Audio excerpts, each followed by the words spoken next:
My father looked me dead in the eyes and said I was the stupidest mistake he ever made. He said I should take my pregnancy and get out of his house. He gave me 1 hour to pack 21 years of my life into whatever I could carry. And my mother, she just sat there at the dinner table staring at her mashed potatoes like they held the secrets of the universe. 9 years later, I was standing in my home office looking out at my 6-acre estate in Ridgewood, New Jersey, when my security team called. There was an older couple at my gate. They said they were my parents.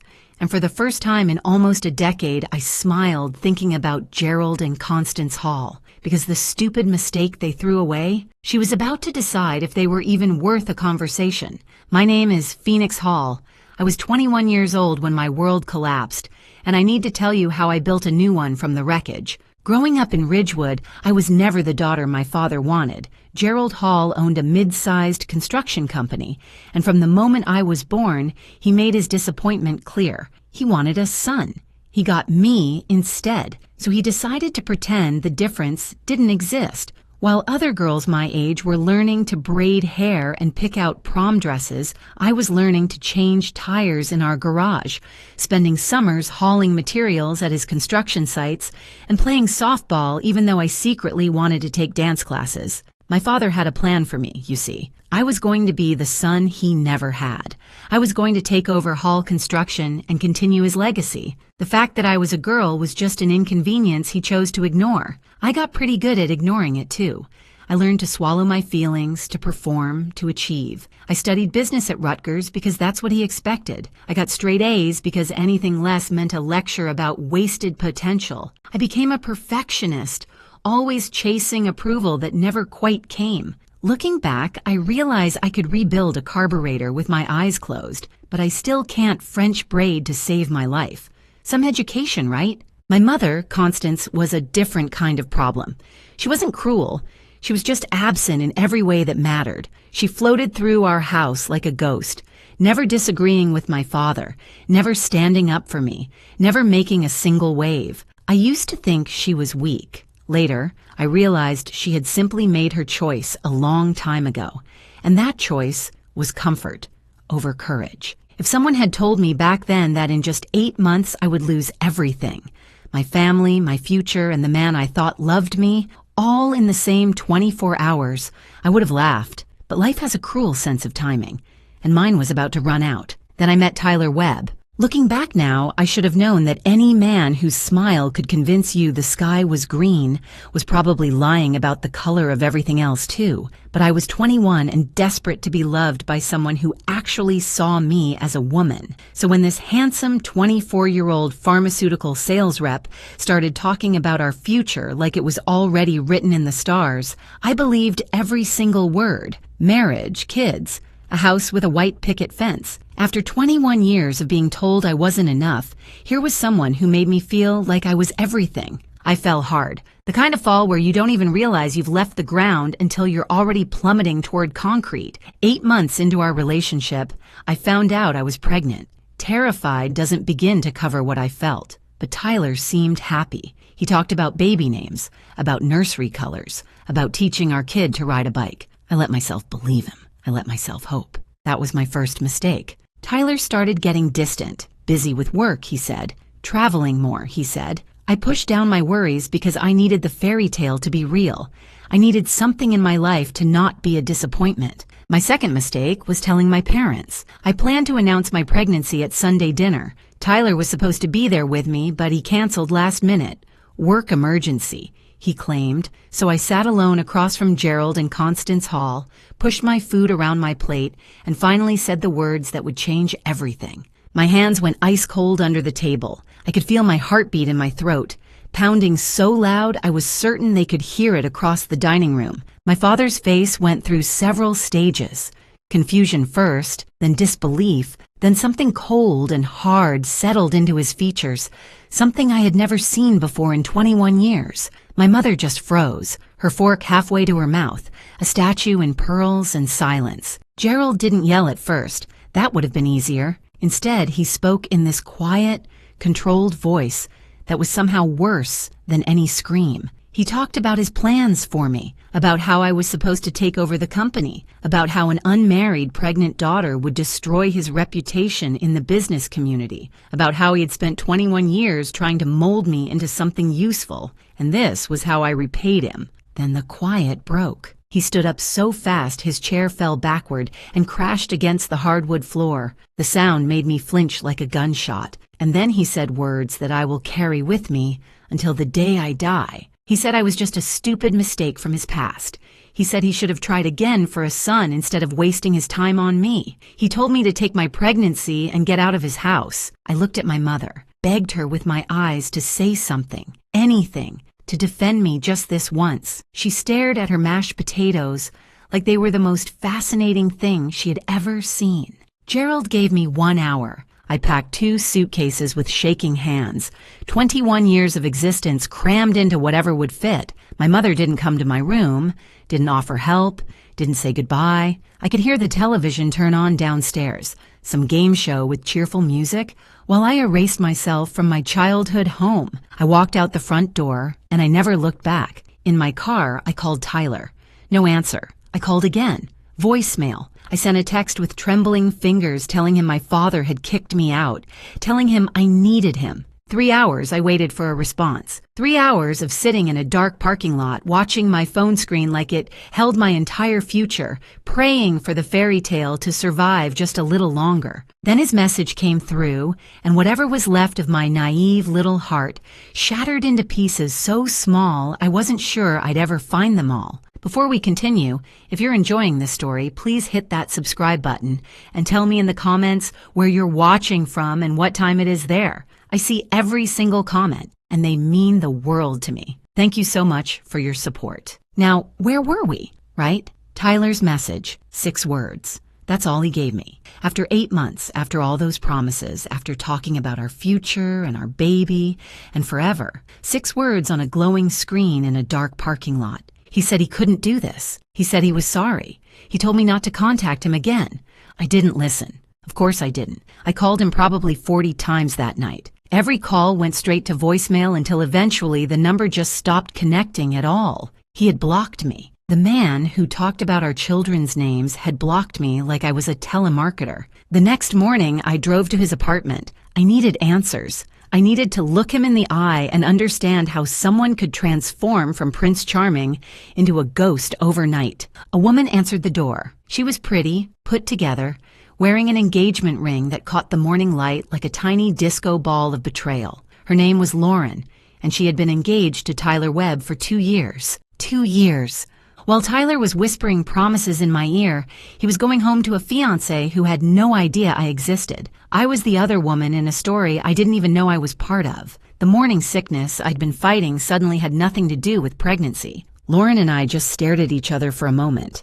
2 women realizing we'd been loving the same lie. Then Tyler appeared behind her, and the mask finally came off. There was no charm left.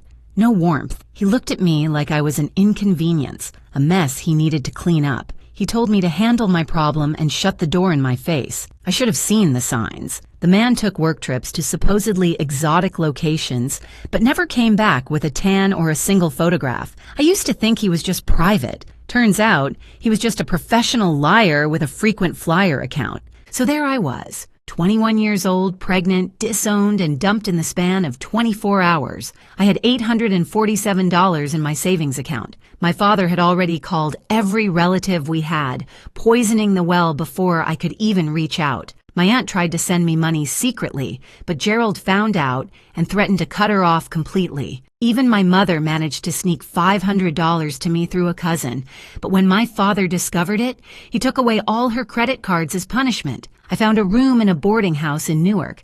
It smelled like mildew and broken dreams, but it was $60 a week, and that was all I could afford. I worked 3 jobs. Mornings at a bakery, starting at 4 in the morning, covered in flour and exhaustion. Afternoons at a dry cleaner, pressing other people's clothes while my own fell apart. Evenings at a call center, getting yelled at by strangers until 10 at night. I would fall into my tiny bed, sleep for 5 hours, and do it all again. My body held on as long as it could. At 6 months pregnant, I collapsed during my shift at the call center, just crumpled right there between the cubicles like a puppet whose strings got cut. I woke up in a hospital with a doctor telling me I was killing myself and my baby.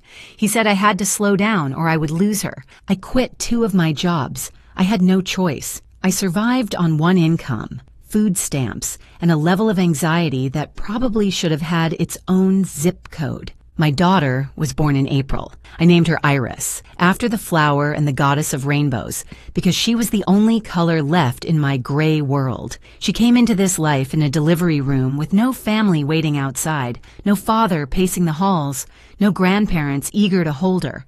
Just me, exhausted and terrified and more in love than I had ever been in my entire life. The nurse asked if my family was coming. I told her they were traveling. It was easier than explaining that my family had thrown me away like yesterday's garbage. I held Iris in my arms, this tiny, perfect human who had done nothing wrong except exist, and I made her a promise. I swore she would never, ever know what it felt like to be unwanted. My father, meanwhile, was busy erasing me from existence. He told everyone in Ridgewood that I was troubled, making poor choices. He implied things without saying them directly, letting people's imaginations fill in the worst details. Old family friends crossed the street to avoid me when I visited the area. Former college classmates stopped returning my texts. I discovered through a cousin's accidental social media post that I had been cropped out of every family photo, 21 years of birthdays, holidays, and graduations, and I no longer appeared in any of them. But here's the thing about rock bottom. Once you're there, there's nowhere to go but up. And I learned that year how to stretch $12 across 7 days of groceries. I learned 47 different recipes involving rice and beans. To this day, I'm worth millions, and I still can't look at a kidney bean without my eye twitching a little. Some traumas stay with you. The wound that cut deepest wasn't my father's rage, though. It was my mother's silence. Constance Hall had watched her only daughter get thrown out into the world, pregnant and alone. And she had said nothing, done nothing, chosen nothing except the path of least resistance. A few months after Iris was born, I wrote my mother a letter. I poured my heart onto that paper. I told her about her granddaughter. I begged her to meet Iris, to be part of her life, to choose love over fear just this once. Her response came 2 weeks later. 1 paragraph. She said, "My father thought it was best if they moved on." She said she was sorry.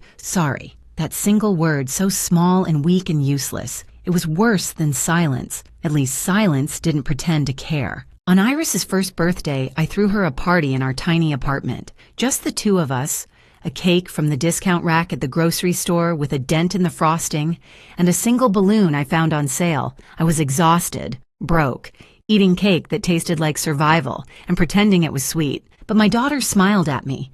This huge, gummy, joyful smile that didn't know anything about absent fathers or cruel grandfathers or mothers who chose comfort over their children. And something shifted in my chest.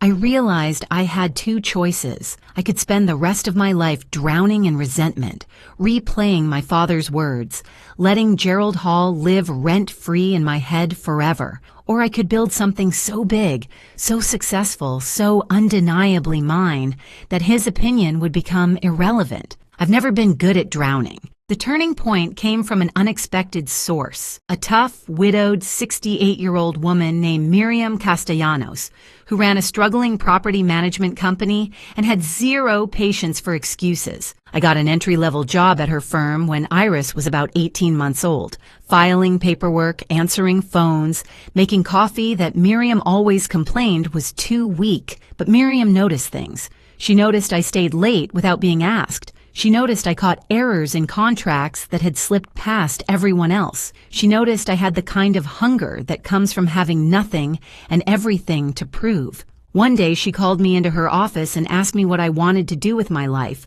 I told her I wanted to never be powerless again. She nodded, like that was the only acceptable answer, and started teaching me everything she knew. Miriam had built her company from nothing after her husband died and left her with 3 kids and a mountain of debt. She understood survival. She understood what it meant to be underestimated. and she saw something in me that I couldn't see in myself yet. I discovered I had a gift for real estate, not the flashy sales pitch kind, but something more valuable. I could look at a neglected property, a building everyone else saw as a lost cause, and see exactly what it could become. I saw potential where others saw decay.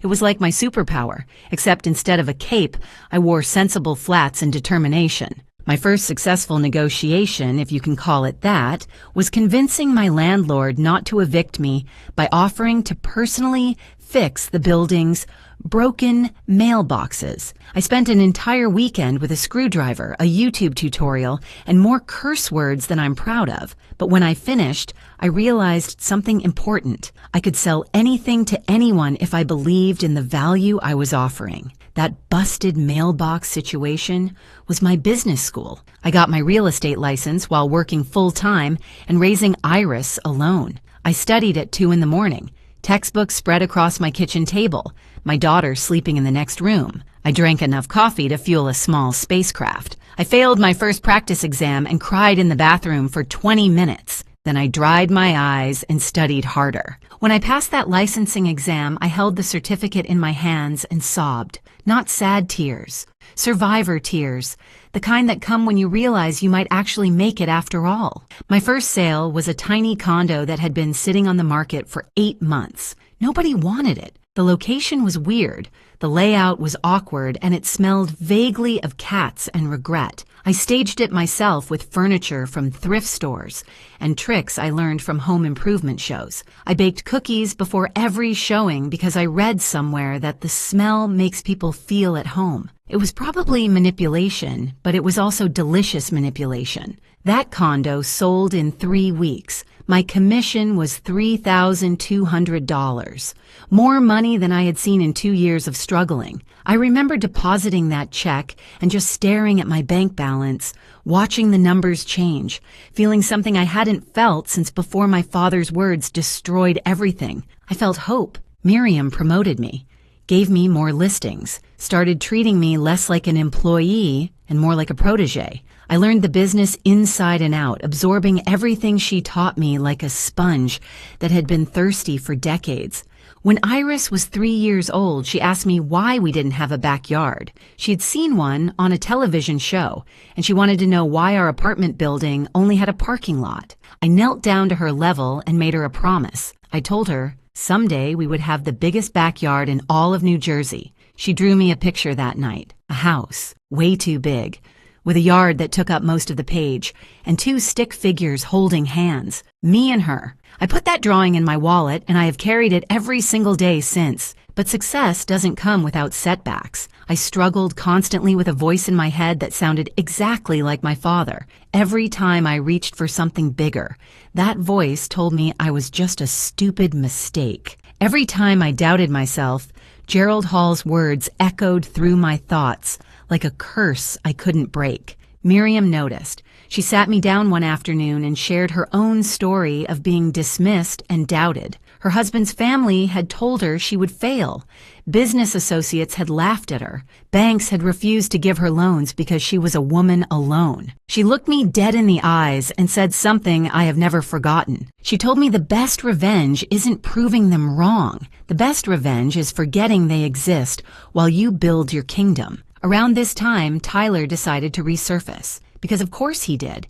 He found me on social media when Iris was 4 years old. His message was all false concern and carefully worded questions. He had heard I was doing better. He wanted to reconnect. He thought maybe they should discuss Iris's future. What he meant was, he had heard I wasn't destitute anymore and wanted to either ease his guilt or see if there was money to be had. I screenshot every message, saved them in a folder, and never responded. Let him wonder. Let him wait forever. Here's something funny, though. Lauren, his ex-fiancée, reached out to me separately around the same time. Apparently, Tyler had eventually cheated on her, too, because leopards don't change their spots. They just find new gazelles. She was now happily remarried to a decent man and wanted to apologize for how everything went down, even though none of it was her fault. We ended up becoming friends, united by the shared experience of loving a professional con artist. Life is strange that way. Sometimes the people you should hate become the people who understand you best. Through industry connections, I started hearing whispers about hall construction. My father had overextended during a building boom, taken bad loans with worse terms, and his company was slowly bleeding out. His pride wouldn't let him admit it. Constance had to let go of their housekeeper. They stopped going on their annual vacation. Small cracks in the facade that only someone watching closely would notice. I noticed. I didn't feel satisfaction. Not yet. I was too busy building my own empire to waste energy on his crumbling one. By the time Iris started first grade, I had saved $180,000. I had a plan, a reputation, and a future that had nothing to do with Gerald or Constance Hall. I wasn't planning revenge. I was simply too busy for revenge. But if my success happened to shine a light on exactly what they threw away, well, that was just good positioning. By the time I was 28 years old, I had learned something important about myself. I wasn't just a survivor, I was a builder. Miriam Castellanos decided to retire. 68 years of working, fighting, and proving everyone wrong had earned her a beach somewhere warm where nobody knew her name, and nobody needed her expertise. Before she left, she sat me down and offered me her entire client list at a price so low it was practically a gift. I tried to argue. Tried to pay her what it was actually worth. She just looked at me with those sharp eyes that had seen everything and said this was her investment in the future. She said she wanted to watch what I would build, and she couldn't do that if I was broke from overpaying her. Then she handed me a bottle of champagne, told me not to open it until I made my first million, and walked out the door. I still have that bottle. I'm saving it for something even bigger now. I launched Phoenix Rise Properties from a tiny office in Hoboken with one desk, one chair, and more ambition than square footage. The name wasn't subtle, but subtlety had never gotten me anywhere. I was a phoenix. I had burned, and I had risen. Anyone who had a problem with that could take it up with my profit margins. My specialty became finding neglected properties in neighborhoods that were about to transform. Buildings everyone else dismissed as lost causes. I would buy them, restore them with care and intelligence, and sell them for considerably more than I paid. My first major project was a condemned apartment building in Jersey City that the city was about to demolish. I saw potential where everyone else saw rubble. 18 months and a lot of sleepless nights later, I had converted it into luxury condos that sold out in 6 weeks. That project made me $1.2 million in profit. I remember sitting in my new office staring at the numbers, trying to make them feel real. 8 years earlier, I'd been eating dented birthday cake in a boarding house, wondering if I could afford diapers. Now I was a millionaire. Not inherited wealth, not family money, mine. Every dollar earned through work and will, and refusing to quit when quitting would have been so much easier. I deliberately kept a low profile during those years, used my business name on everything, rarely my personal name. No social media presence, no photographs in industry publications, no flashy displays of success. My office was in Hoboken, far from Ridgewood and the people who used to know me. Anyone from my old life wouldn't have recognized the confident businesswoman in tailored suits who closed deals worth more than their houses. The transformation from struggling single mother to real estate developer still surprises me sometimes. I went from owning 2 pairs of work pants to having a closet organized by season and occasion. I still keep those original 2 pants though. They're framed in my closet like art. Some people hang diplomas. I hang polyester blend reminders of where I started. Through it all, Iris remained my center, my reason, my North Star. When she was 7, she started asking about grandparents. Her friends at school talked about visiting grandma's house, getting spoiled with cookies and presents, having that special relationship that grandparents and grandchildren share. Iris wanted to know why she didn't have that. I told her a simplified version of the truth. I explained that sometimes adults make choices that hurt people they should love, and my parents had made that choice. I didn't poison her against them. I didn't use her as a weapon for my own pain. I just told her the facts in words a 7-year-old could understand. She thought about it for a moment, this beautiful girl with my eyes and her own fierce spirit. Then she shrugged and said it was their loss because I was the best mom ever. I cried in the shower that night, happy tears and sad tears all mixed together, washing down the drain along with the last remnants of hope that my parents might somehow change. Speaking of change, I should tell you about Russell. Russell Okonkwo was an architect, 34 years old, divorced with a young son, brilliant at his work, and patient in a way that felt foreign to me. We met at an industry conference when I was 29. He was presenting on sustainable building design. I was pretending to take notes while actually judging everyone's business cards. He asked me to coffee afterward. I said no. He asked again a month later.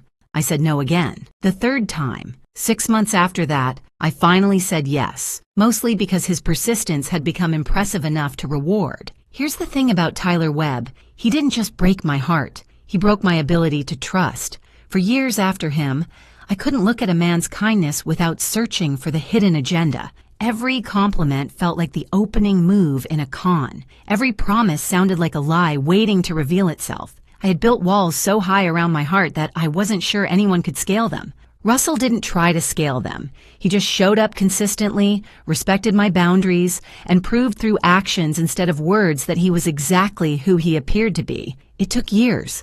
Literal years of friendship, of slow trust building, of him never once pushing for more than I was ready to give. By the time Iris was 8, Russell and I were officially together.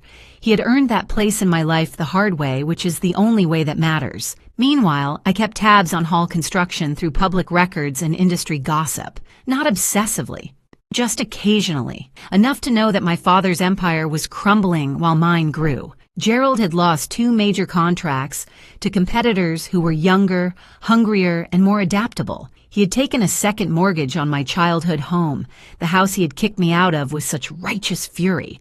My mother's sister mentioned at a community event that Gerald's pride wouldn't let him admit they were struggling. He was still pretending everything was fine while the foundation rotted beneath him. I felt nothing when I heard these things. No satisfaction, no pity, just a kind of distant acknowledgement, like reading about a stranger's misfortune in the newspaper. Then I saw the listing. Thornfield Estate, 6 bedrooms, 4 acres, a historic property in Ridgewood that had been on the market for 2 years because the asking price was ambitious and the renovation needs were significant. It was 3 miles from my parents' house. It was also in one of the best school districts in New Jersey, perfect for Iris as she approached high school years. The property had incredible bones, and I could already see exactly what it could become. I told myself I was buying it because it was a good investment, because Iris deserved that backyard I had promised her when she was 3, because Ridgewood schools would give her opportunities that mattered. All of that was true. But I would be lying if I said I didn't smile when I signed those papers. Some purchases are practical. Some purchases are poetic. This one was both. We moved into Thornfield Estate 2 weeks before Iris's 9th birthday. I was 30 years old, self-made, successful beyond anything my 21-year-old self could have imagined. I had a daughter who knew she was loved, a partner who had earned my trust, and a home that belonged entirely to me. I didn't think about my parents. I didn't need to, but Ridgewood is a small town, and secrets have a very short lifespan. The whispers started within days of my moving in. Ridgewood isn't a big place. People talk. People notice. And when the disowned daughter of Gerald Hall suddenly appears in a historic estate worth more than most people's lifetime earnings, people definitely talk. I heard the rumors secondhand through Russell, who heard them from a colleague, who heard them from a neighbor. Did you hear Gerald Hall's daughter is back? The one he kicked out years ago? She's living in Thornfield Estate, the $8 million property. Can you believe it? Before we continue, I need to take just a second to say thank you. If this story is hitting home for you, please take a moment to like this video and subscribe to the channel. It truly means everything to me. And tell me in the comments where you're watching from right now and what time it is. I read every single one. Thank you from the bottom of my heart. Now, back to those whispers. The rumors spread through Ridgewood like wildfire through dry grass. Everyone knew, except apparently Gerald and Constance Hall. They existed in their own bubble of denial, still pretending their reputation was intact, still believing no one knew about their financial troubles or their discarded daughter. Constance found out first. her bridge club of all things. Some well-meaning friend asked if she was excited about having Phoenix back in town, about having access to her granddaughter. Constance apparently went pale as paper and excused herself early. She told Gerald that night, "I can only imagine how that conversation went." His face when he realized his stupid mistake, the daughter he had thrown away like garbage, was now living in a house he could never afford. The daughter he had erased from photographs was worth more than he would ever be again. Gerald didn't believe it at first, couldn't believe it. He researched Phoenix Rise properties obsessively, according to what I heard later.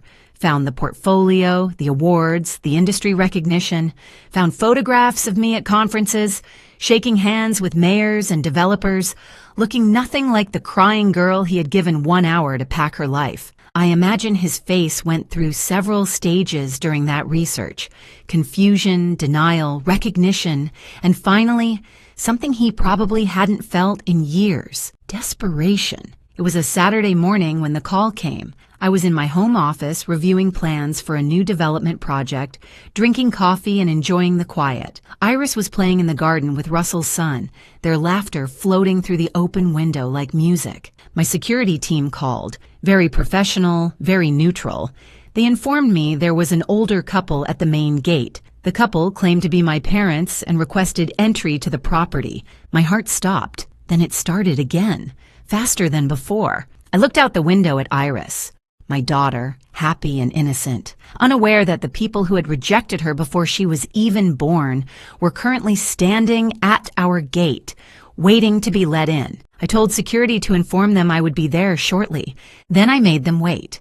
47 minutes. I would love to tell you it wasn't pettiness, that I genuinely needed that time to compose myself, to prepare what I would say, to settle my nerves. And that was partly true, but I would be lying if I said there wasn't some satisfaction in knowing Gerald Hall was standing outside a gate, waiting for permission to enter, while his daughter took her time deciding if he was worth the effort. Some things you earn through patience, other things you earn through making people wait. When I finally walked down to the gate, I saw them clearly for the first time in 9 years. Gerald had aged badly.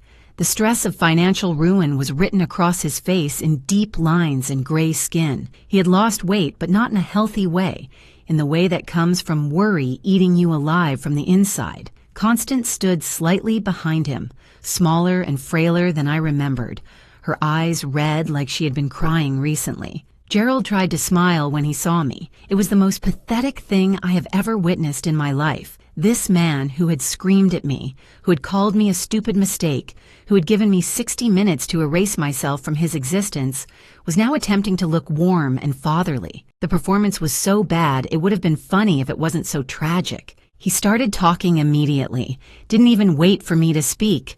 Words tumbled out of his mouth about family and misunderstandings and water under bridges and moving forward. He talked about how proud he was of what I had built. Proud.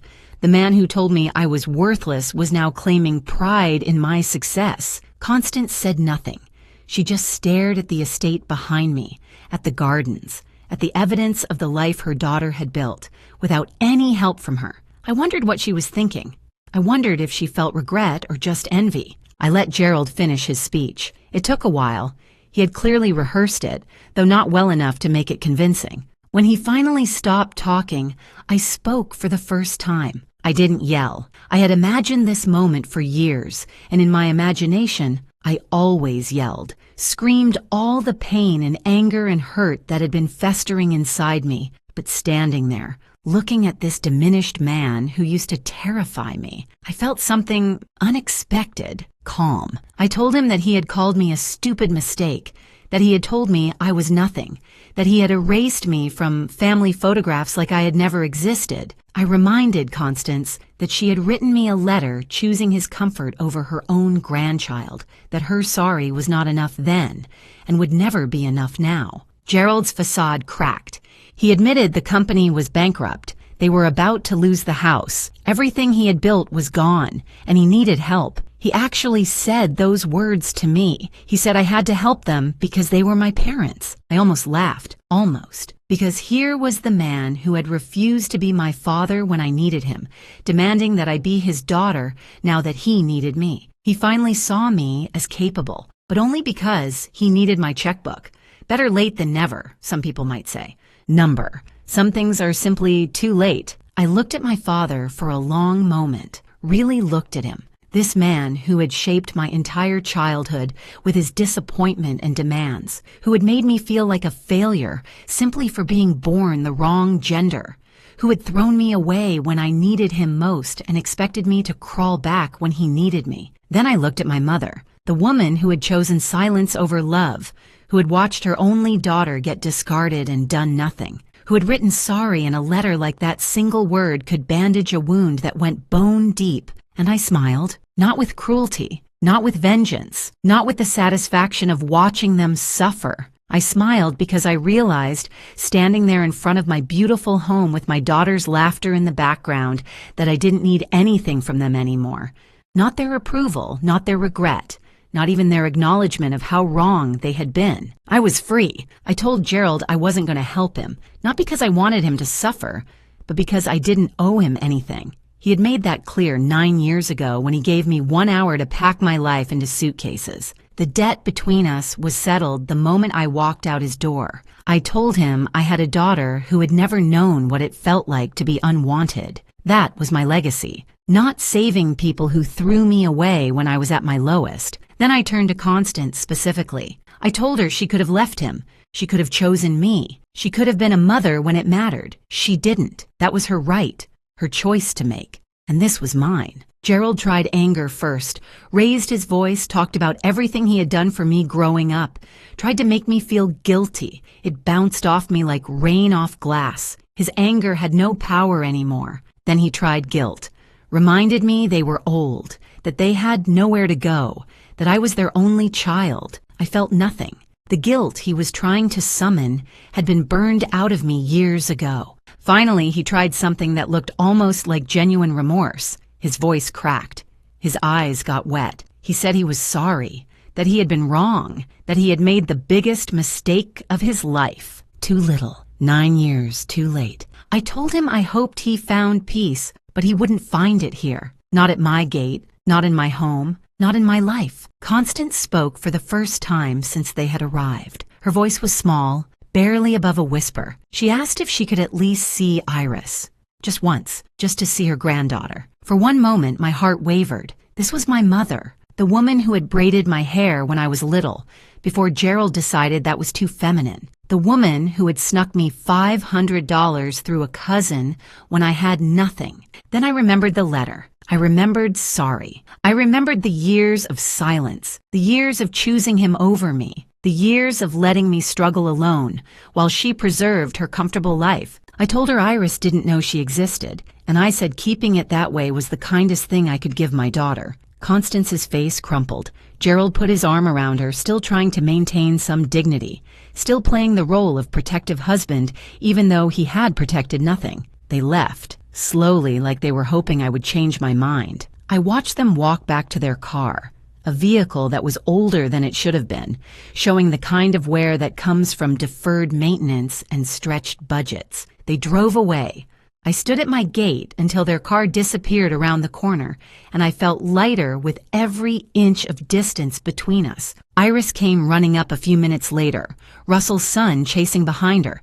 She asked who those people were. I looked at my daughter, this beautiful, happy, confident girl who knew she was loved every single day of her life, who had never been called a mistake, who had never been made to feel like she wasn't enough. I told her they were nobody important, and I meant it. That evening, Russell came over for dinner.